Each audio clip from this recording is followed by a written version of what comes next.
नमस्कार दोस्तों, एक बार फिर हम आपका स्वागत करते हैं टारगेट कोचिंग क्लासेस में। कल हम लोगों ने पीछे वाली वीडियो में देखा कि हम लोग वारेन हेस्टिंग के बारे में थोड़ा बहुत पढ़े थे और रेगुलेटिंग एक्ट के बारे में थोड़ा बहुत हम लोग जाने। आज एक बार फिर से हम वारेन हेस्टिंग के बारे में एक पूरा डिटेल पढ़ने का प्रयास करते हैं।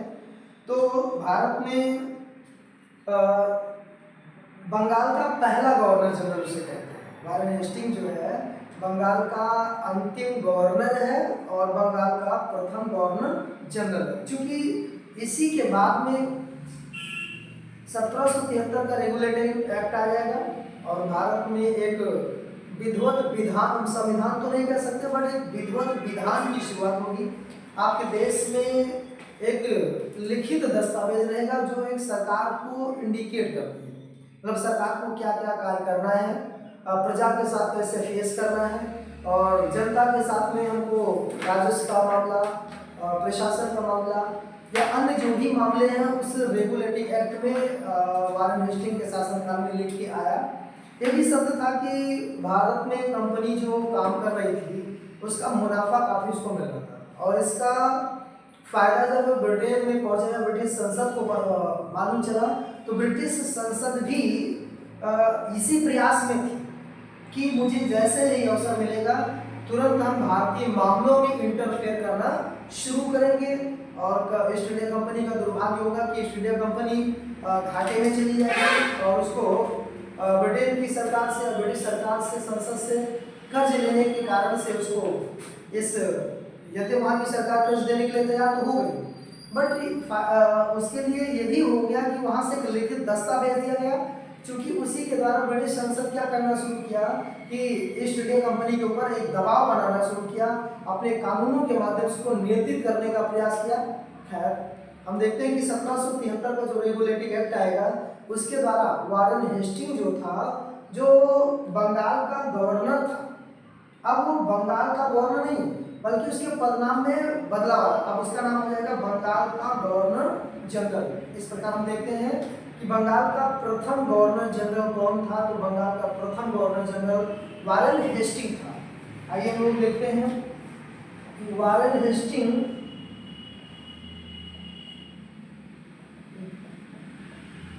इसका कार्यकाल जो होगा आप देखेंगे कि 1772 से लेकर 1785 के बीच में इसका कार्यकाल है।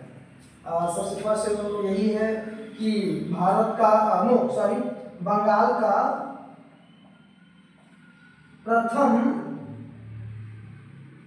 गवर्नर जनरल है। बंगाल का प्रथम गवर्नर जनरल तथा बंगाल का अंतिम गवर्नर है। निश्चित तौर पर वारेन हेस्टिंग जो है अपने कार्यकाल में एक अंग्रेजों को भारत में स्थापित करने का पूरा प्रयास करेगा। ईस्ट इंडिया कंपनी की जड़ों को भारत में काफ़ी गहराई तक एक तरह से ऐसा पेड़ लगाएगा कि आने वाले 200 सालों तक अंग्रेज भारत में अपने उसी आदर्शों के साथ चलेंगे और अपनी स्थिति को हर गवर्नर जनरल जितना भी आगे भविष्य में आते जाएंगे या हम लोग पढ़ते जाएंगे उसमें आप देखेंगे वो हमेशा ईस्ट इंडिया कंपनी को या अपने साम्राज्य को, ब्रिटिश साम्राज्य को मजबूत करने का प्रयास करेंगे। उसकी शुरुआत जो किया वारेन हेस्टिंग करेगा, एक वारेन हेस्टिंग जो भी काम किया एक विधिवत काम किया। उसमें उसने देखेंगे कि उसने कई ऐसे कार्य किया राजस्व के लिए, न्यायिक प्रशासन के लिए या अन्य प्रशासन के लिए उसने सुधार काम किया और इस कारण से वो भारत में एक प्रसिद्ध गवर्नर जनरल जिस तरह से होना चाहिए हुआ और जिस तरह से अंग्रेज ईस्ट इंडिया कंपनी की जरूरत थी उसने वो कार्य किया है। तो वारेन हेस्टिंग भारत में जब गवर्नर जनरल बन के आएगा तो उसका सबसे पहला काम क्या है कि उसको जो वारेन हेस्टिंग परिषद गवर्नर जनरल बोला जाएगा। 1772 का रेगुलेटिंग एक्ट जो आएगा, रेगुलेटिंग एक्ट, उसमें एक तरफ गवर्नर जनरल रहेगा, गवर्नर जनरल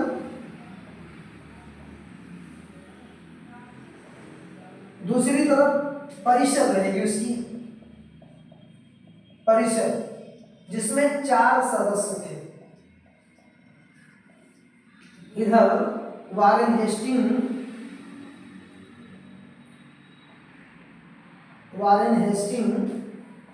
गवर्नर जनरल के रूप में उसकी नियुक्ति हो जाएगी। और अब एक दुर्भाग्य होगा इसका वारेन हेस्टिंग का, जिसके जो परिषद के सदस्य हैं ये लगातार इससे टकराहट बनी रहेगी और आने वाला गवर्नर जनरल इस परिषद की शक्तियों को कम करने का प्रयास करेगा और इस प्रकार से क्या होगा कि प्रशासन को चलाने में तब जाकर उसको मदद मिलेगी। वारेन हेस्टिंग अपने इसी रेगुलेटिंग एक्ट के द्वारा क्या होगा, उसी के समय में कलकत्ता में एक उच्च न्यायालय की स्थापना होगी, या उच्च न्यायालय तो नहीं कहेंगे बट कलकत्ता में 1773 में कलकत्ता में सर्वोच्च न्यायालय की स्थापना होगी। इसी के समय में सर्वोच्च न्यायालय की स्थापना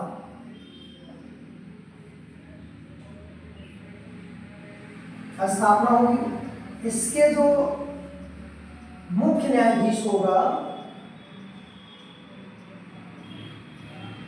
न्यायाधीश सर एलिजा इम्पे था। सर एलिजा इम्पे था। Sir Elijah Impey. दूसरी तरफ लेमेस्टर हाइड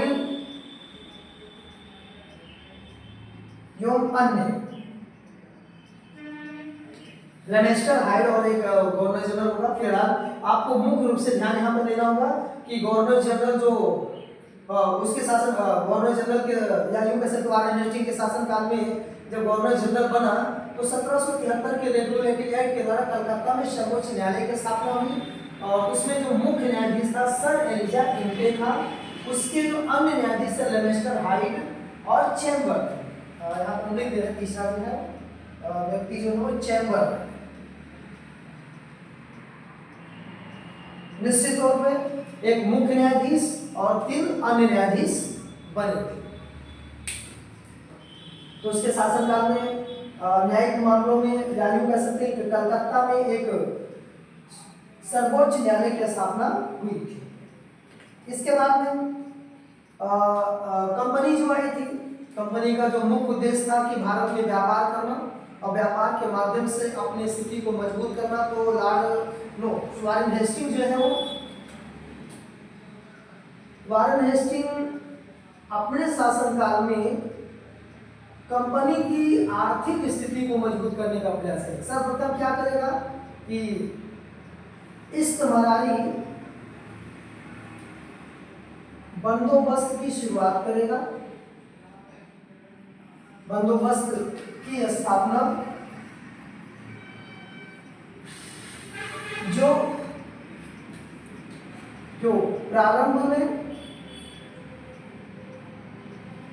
में 5 वर्षीय थी। 5 वर्षीय थी, परंतु उससे घटाकर 1 वर्षीय कर दिया। 1 वर्षीय कर दिया। मतलब अंग्रेजों का जो मेन मकसद था कि अधिक से अधिक कर संग्रह की स्थापना करना या कर संग्रह करना।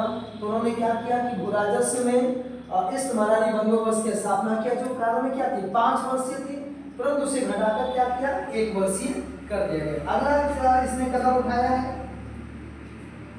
कर संग्रह के लिए, कर संग्रह करने के लिए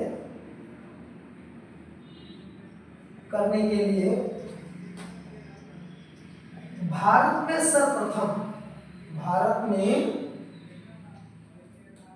सर्वप्रथम कलेक्टर के पद की शुरुआत की। कलेक्टर के पद की शुरुआत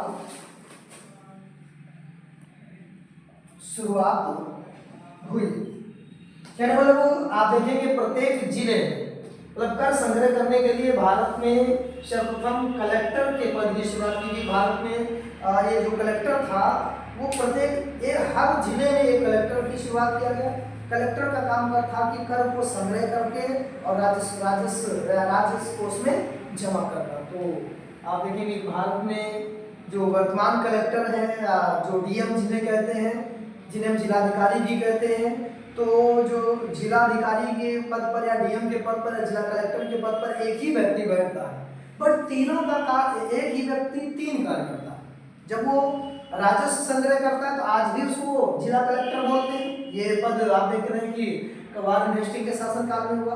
लेकिन वो जो मुकदमे की सुनवाई करता है तो उसे हम डीएम बोलते हैं, डिस्ट्रिक्ट मजिस्ट्रेट बोलते हैं।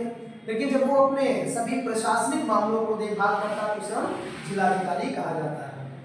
तो वारेन हेस्टिंग के समय में ही कलेक्टर के पद की शुरुआत हुई थी। इसके बाद में उसने क्या किया कि राजस्व बोर्ड की स्थापना हो। राजस्व बोर्ड की स्थापना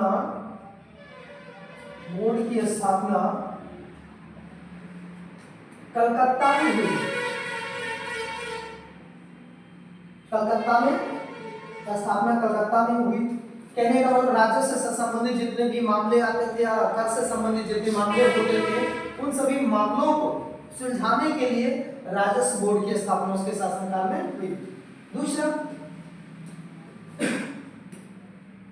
दस्तक प्रणाली का अंत किया। दस्तक प्रणाली का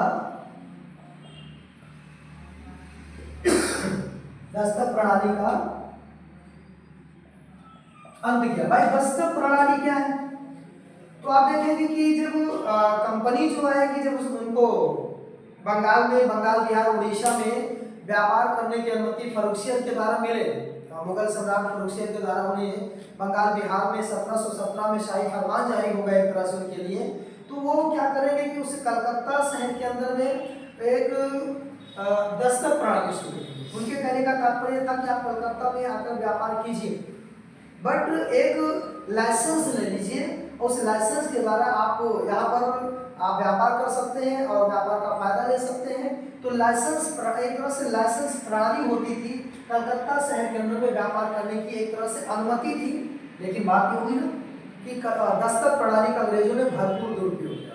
वो भारतीय व्यापारियों के ऊपर अधिक से अधिक दस्तक वसूल कर रहे थे, जबकि अंग्रेज व्यापारियों के लिए ना के बराबर टैक्स या दस्तक प्रणाली का जो रिन्यूअल करा रहे थे, एक तरह से नवीनीकरण कर रहे थे।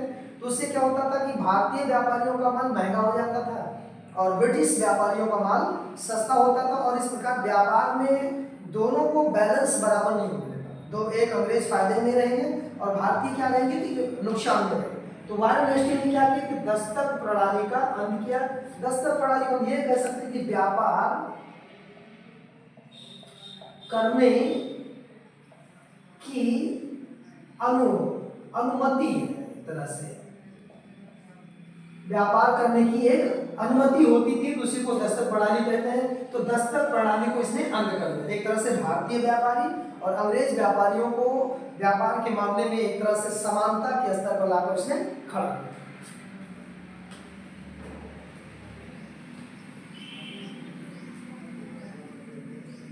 अगला स्टेप देखते हैं।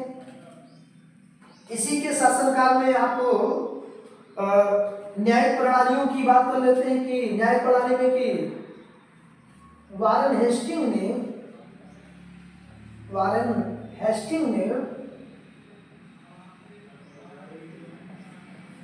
ने सर्वप्रथम भारत में जमींदारों के अधिकारों को खत्म कर दिया। जमींदारों के अधिकारों को खत्म करके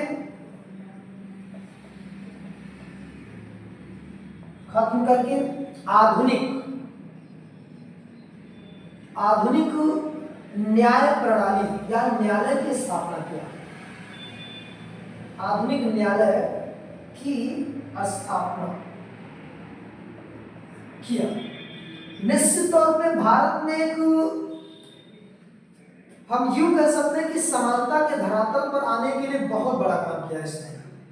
बात यह थी, इसके पहले क्या होता था कि जमींदारी प्रणाली नहीं हो, तो उसमें होता क्या था कि हिंदुओं के साथ में, हिंदुओं के धर्म ग्रंथों के अनुसार मुसलमानों के मामले जब भी आते थे तो मुसलमानों के धर्म ग्रंथों के मामले के अनुसार, और जब धर्म ग्रंथों के मामला होता था तो जो उच्च वर्ग था या कुलीन वर्ग था उसको किसी भी प्रकार का एक तरह से दंड नहीं मिल पाता था।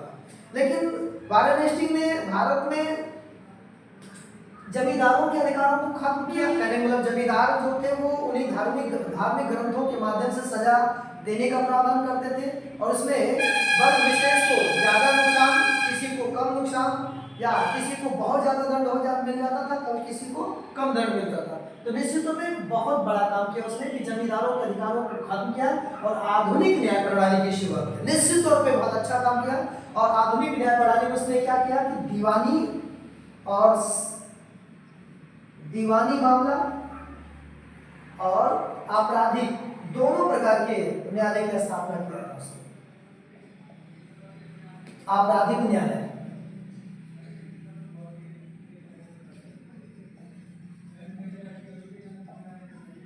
जिसे आगे आने वाला दौर में जब लॉर्ड कॉर्नवालिस को एक और संहिताबद्ध कर देगा, तो निश्चित तौर पर भारत में आधुनिक न्यायालय की स्थापना वारेन हेस्टिंग के शासनकाल में हुई थी।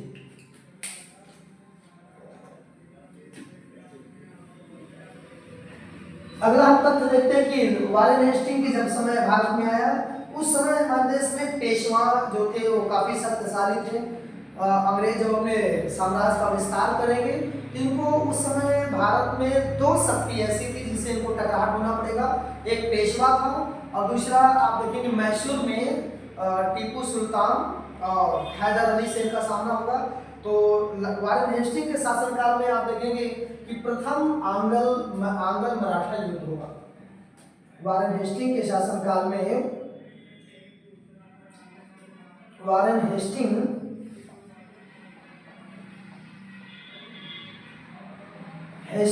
के काल में प्रथम आंग्ल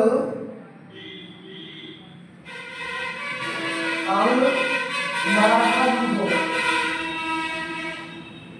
प्रथम आंग्ल मराठा युद्ध जो होगा वो 1775 से 1775 से 1782 के बीच में होगा। देखिए वारेन हेस्टिंग एक कुशल सेनानायक भी है। वारेन हेस्टिंग एक कुशल सेनानायक भी है। आप इसके शासनकाल में देखेंगे यद्यपि इसके जो शासन गवर्नर जनरल शासन जो थी, इसकी जो परिषद के सदस्य थे वो इसको काफी परेशान भी कर रहे थे, काफी इसके साथ इसके लिए दिक्कतें भी खड़ी किया, लेकिन एक कुशल सेनापति है या एक कह सकते हैं कुशल सेनानायक है। और प्रथम आंग्ल मराठा युद्ध में क्या होगा कि पहले ही अंग्रेज हारेंगे, पहले अंग्रेजों को कुछ असफलता मिलेगी, लेकिन बाद में उस समय पेशवाओं की तरफ से प्रथम पेशवा माधवराव प्रथम था। हम ये कह सकते हैं कि वारेन हेस्टिंग एक तरफ था और दूसरी तरफ प्रथम या यूं कह सकते हैं पेशवा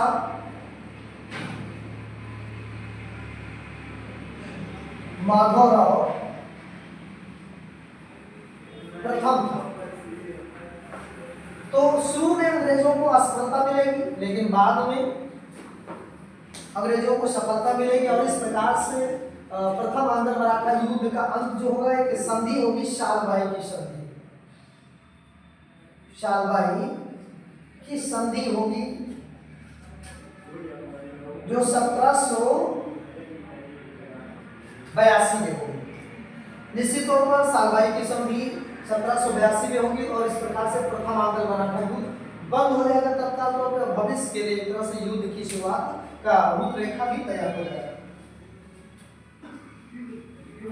वारेन हेस्टिंग के शासनकाल में आप देखेंगे कि द्वितीय आंग्ल मैसूर युद्ध होगा। द्वितीय आंग्ल मैसूर युद्ध होगा 1780 से 1784 के बीच में ये युद्ध होगा। आप देखेंगे कि दो पक्ष होंगे इसमें, एक तरफ वारेन हेस्टिंग रहेगा, उस समय गवर्नर जनरल होगा, और यहाँ पर प्रारंभ में हैदर अली होगा, हैदर अली। उसके बाद में हैदर अली की मृत्यु हो जाएगी। हैदर अली की मृत्यु होने के बाद में टीपू सुल्तान मैसूर सेना का नेतृत्व संभालेगा, और होगा कि शुरू में युद्ध अंग्रेजों के कभी पक्ष में आएगा, कभी टीपू सुल्तान के पक्ष में जाएगा। लास्ट में क्या होगा कि मंगलौर की संधि हो जाएगी, मंगलौर की संधि। मंगलौर की संधि के बाद में यह युद्ध क्या होगा, एक तरह से रुक जाएगा। मंगलौर की संधि होने के बाद में द्वितीय आंग्ल मैसूर युद्ध रुक जाएगा। इसी के बाद में कुछ समय के लिए फिर स्थिति होगी। फिलहाल वारेन हेस्टिंग के शासनकाल में द्वितीय मैसूर आंग्ल मैसूर युद्ध हुआ था।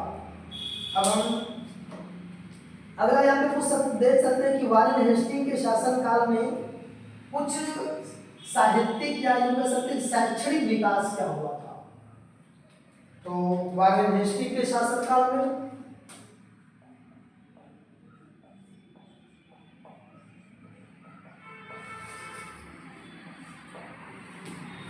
वारेन हेस्टिंग के शासनकाल में सबसे इंपॉर्टेंस है कि 1781 में कलकत्ता मदरसा की स्थापना हुई। बहुत ही एक अच्छा कार्य किया था इसने, कलकत्ता मदरसा की स्थापना जो भारत में अंग्रेजों द्वारा स्थापित प्रथम शैक्षणिक संस्थान है, अंग्रेजों ने भारत में भारतीयों का कल्याण करने के लिए शैक्षिक व्यवस्था की शुरुआत किया, तो हम ये तो नहीं कह सकते हैं, बट वो अपने कार्य के लिए, अपने प्रशासन को चलाने के लिए अंग्रेजों ने शिक्षा को बढ़ावा दिया, हम ये कह सकते हैं। और इस प्रकार उन्होंने सबसे पहले 1781 में कलकत्ता में कलकत्ता मदरसा की स्थापना किया, जो अंग्रेजों के द्वारा प्रारंभ पहला शैक्षणिक संस्थान था, जिसमें फारसी का अध्ययन को बढ़ावा दिया। क्योंकि उस समय मुगलों से को सत्ता स्थानांतरित हुई थी, और मुगलों से सत्ता को मिलने का इन्होंने क्या किया कि फारसी को अध्ययन करने का पहले प्रारंभ करेंगे।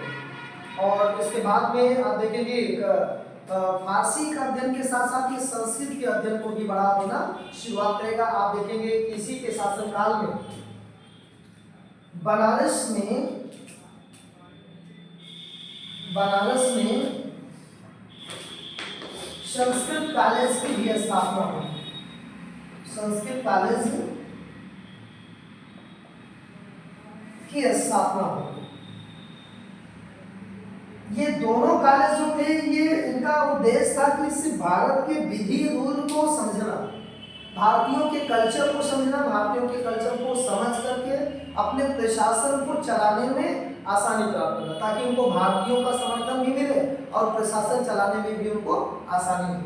निश्चित तौर पर फिर भी हम ये कह सकते हैं कि अंग्रेजों ने भारत में शैक्षणिक व्यवस्था को बढ़ाने में शुरुआत किया, और जिसकी शुरुआत वारेन हेस्टिंग के शासनकाल में हुई। वारेन हेस्टिंग के शासनकाल में एक और अच्छा होगा काम, भारतीय संस्कृति, भारत की जो सभ्यता है, भारत के अन्य क्षेत्रीय संस्कृतियों को समझने का प्रयास करेंगे, भारत के इतिहास को समझने का प्रयास करेंगे। आप देखेंगे वारेन हेस्टिंग के शासनकाल में 1784 में कलकत्ता में एशियाटिक सोसाइटी की स्थापना किया। एशियाटिक सोसाइटी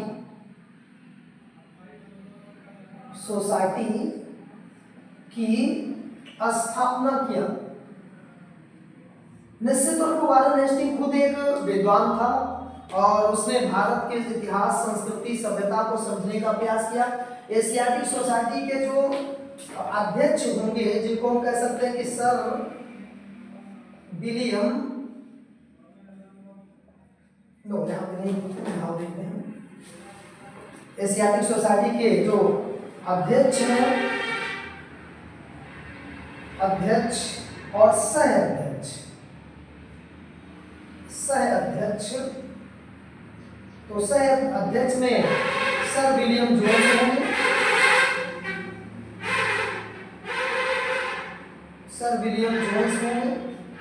और सह अध्यक्ष में वारेन हेस्टिंग खुद है।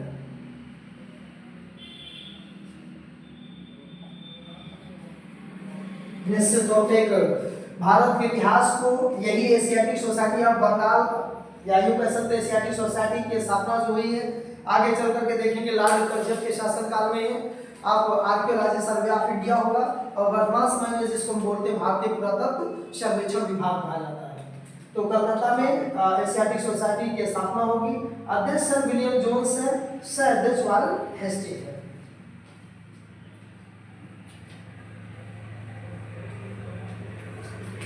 वारेन हेस्टिंग के शासनकाल में गीता का अनुवाद अंग्रेजी में हुआ,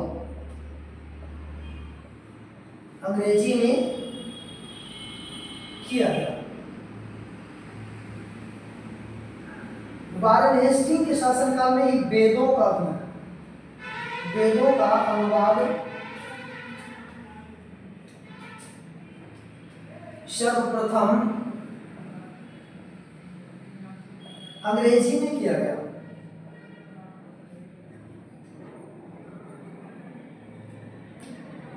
अंग्रेजी में किया गया।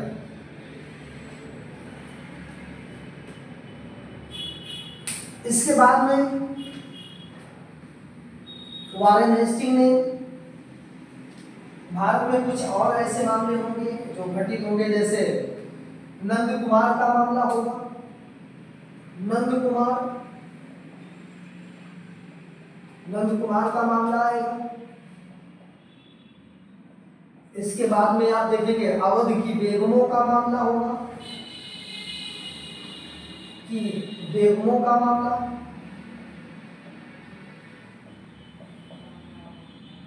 इसके अलावा इसके रिश्वतखोरी का एक मामला बनेगा।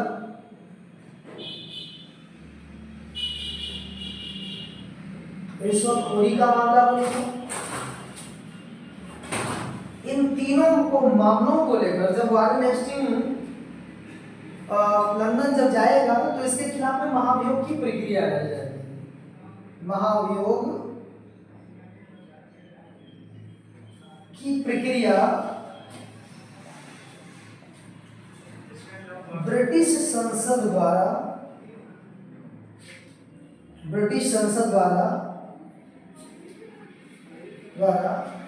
वारेन हेस्टिंग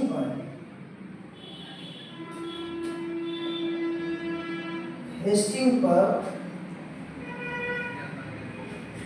लाया गया, परंतु पारित नहीं हो सका।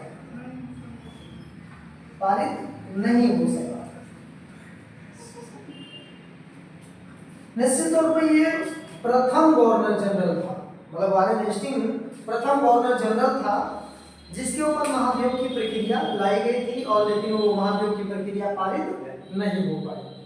तो आपको वीडियो अगर पसंद आई होगी तो भाई आप लोग लाइक और सब्सक्राइब कर दीजिएगा।